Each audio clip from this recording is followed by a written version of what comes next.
If you scare easily, don't watch this. December 1900, Flannan Isles, Scotland. A supply ship arrives at a remote lighthouse and finds no one. The gate is locked, the beds are made, a chair lies overturned in the kitchen, and an unfinished meal sits cold on the table. All three keepers are gone. No bodies were ever recovered. No storm was recorded that week strong enough to sweep grown men off the rocks. Their final logbook entry describes strange, violent weather that other ships nearby never reported at all. One keeper wrote that his colleagues were praying the night before, out of character for hardened seamen. Officials ruled it an accident. The paperwork closed the case.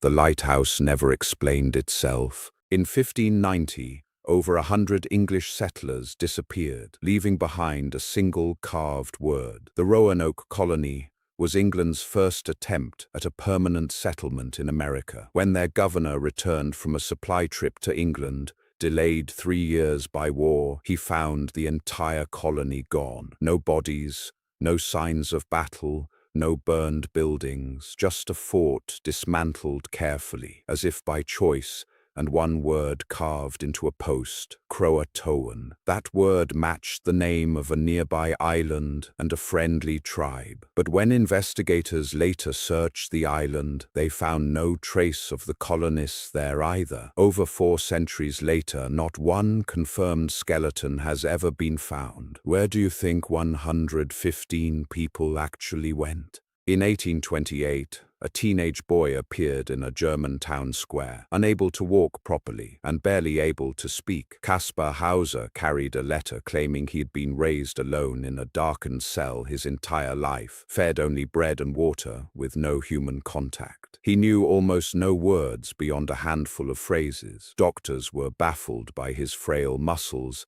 and extreme sensitivity to light, consistent with someone who had never seen the sun. He slowly learned to speak and claimed royal blood, sparking rumors he was a stolen prince. 5 years later, he was stabbed by a stranger in a park and died from his wounds, his true identity never confirmed. Officials called him a fraud. His unexplained injuries said otherwise. Built in 1862, this English rectory earned a reputation as the most haunted house in the world. Borley Rectory reported phantom footsteps, a headless coachman, and a nun's ghost said to walk the grounds every year on the same date. Residents described objects flying across rooms, mysterious writing appearing on the walls asking for help, and unexplained fires that eventually burned the building down in 1939. Investigators who spent nights inside documented cold spots, strange bell ringing with no bells attached, and voices calling out names no one recognized. Some researchers later dismissed the reports as exaggeration. Others who slept there overnight refused to return, even for payment. Would you spend one night inside that rectory?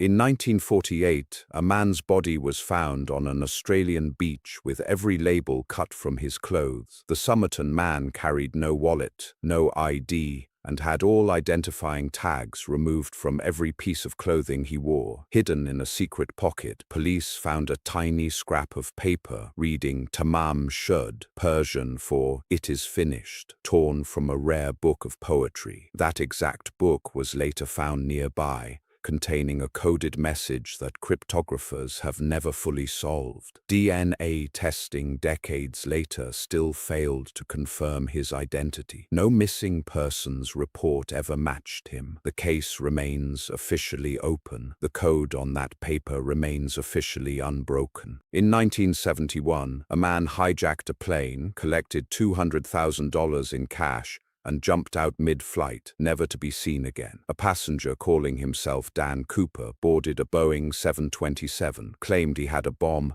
and demanded cash and parachutes. After releasing the passengers, he ordered the crew to fly low and slow, then lowered the plane's rear stairs mid-flight over dense Pacific Northwest forest and jumped into the night, into freezing rain, wearing a business suit. No trace of him was ever found, aside from a small bundle of decayed cash discovered on a riverbank years later. The FBI investigated for 45 years before officially closing the case, unsolved. Do you think he actually survived that jump?